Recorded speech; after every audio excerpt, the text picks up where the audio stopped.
What's going on, guys? AB Movie here, and today, noticing every something different. Yup, this is the new me.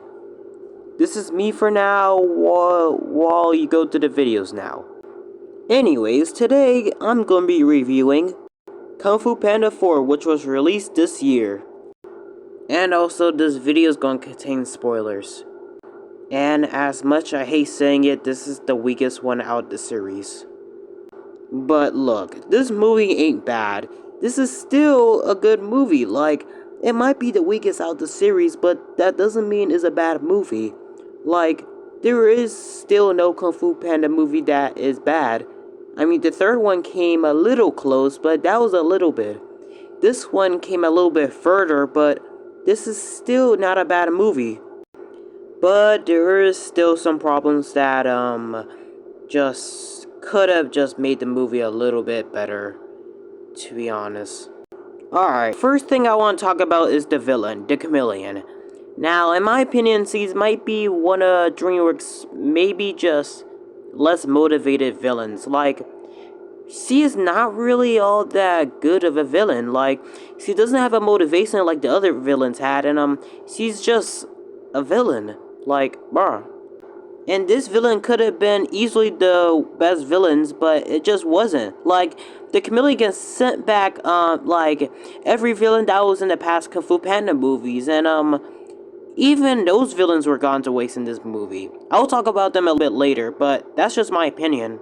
So, overall, the Chameleon had potential, but, they let that potential to waste. So, yeah, the Chameleon might be the worst villain in the Kung Fu Panda series. Maybe they can try again in Kung Fu Panda 5, but who knows if that movie's even happening. And if it is, I'm just gonna be more just disappointed than excited. Alright, well, is the story good?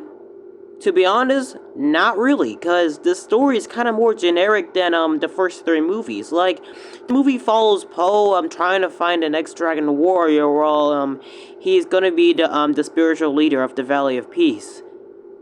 Even they don't even go with the Valley of Peace thing that much in this movie. They just kind of forgot it until like the end of the movie. So yeah. And also, this is the movie that felt less like a Kung Fu Panda movie. Without the Furious 5, this movie felt like just a Po and just wolf adventure. And also, speaking of the wolf character, Aquafina character. Yeah, her character sucks. And to be honest, this is the least funniest Kung Fu Panda movie, because I don't even remember laughing in this movie once. Like, this movie tried to be funny, but just, oh my god, this movie's not even funny. And I think I can know why this movie ain't funny. Cause just, whatever. Alright, well, it seems like I've just been talking about negative of this movie, and, yeah, I still like this movie, but it still has a lot of problems. But if I do like the movie is the action scenes are just great. Like, the action scenes are just still great. Like, Kung Fu Panda is never gonna fail under action. Oh yeah, I get this. The Y Chameleon is small cause people won't accept her as Kung Fu cause she's small. Wow, just amazing. Alright, anyways, so let's talk about the past villains returning.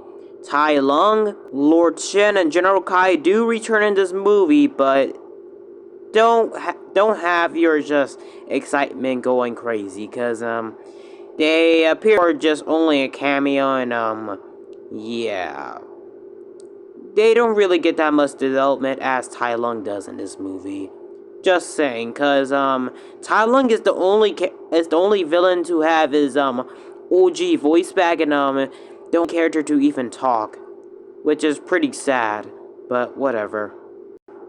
And I think the last thing I want to talk about is the Furious 5 not returning in the movie. Well, technically they are in the movie, but they appear in the end of the movie, which is still pretty disappointing, to be honest. Cause I kinda did thought the Furious 5 were gonna be in the movie, but they're not. And without them, this doesn't really feel like a Kung Fu Panda movie. But after saying all that, overall, Kung Fu Panda 4 gets a 6 out of 10. And look, I don't hate this movie. There's just a lot of problems that just make this the weakest out of the Kung Fu Panda movies. But anyways, thank you for watching, and I'll see you guys in the next review or plus adventures. Bye everybody!